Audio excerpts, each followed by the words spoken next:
Вы знаете, что скоро 8-я годовщина революции. Что вы скажете по этому поводу? Я депутат Распаев Кожебек Джайчебекович. Уже в 5-м созыве был депутатом, и в 6-м созыве сейчас я работаю депутатом, избран народом. Ну, что я скажу? 8-летие скоро апрельской революции. Сами знаете, как это даже бакиевский режим, бакиевское правление. Вот. Многие ребята погибли, сотни людей. Было столько несправедливости тогда. И народ наконец-то не выдержал, выгнал. И этот день никогда не забывается, потому что это кровопролитие было. Кровопролитие было. И знаете, апрельские революции всегда мы вспоминаем. Это нашим памяти. Низкий поклон тем родителям, которые потеряли своих сыновей. Я как афганец понимаю, что такое потеря. Когда близких теряешь, и тем более не за что. Люди мирным путем вышли на площадь, и их встретили пулями.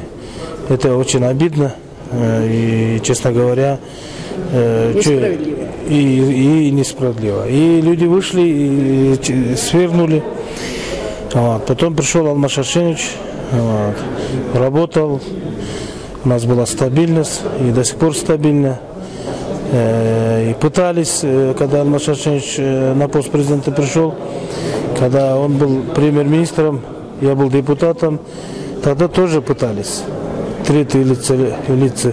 Они пытались, хотели свалить эту власть, хотели обратно бакиевские, чтобы люди пришли и закрыли их дела, которые они что только не творили в свое время, да?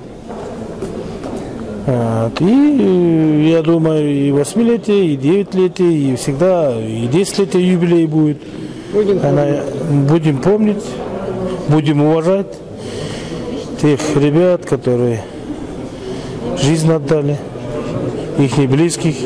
Я могу сейчас соболезнования, вот код 8-летия сейчас, их родителям, близким. Пусть примет мое соболезнование, потому что они, честно говоря, как герои погибли. Вот. Чтобы такого, чтобы больше не повторялось у нас в стране, был, чтобы стабильность.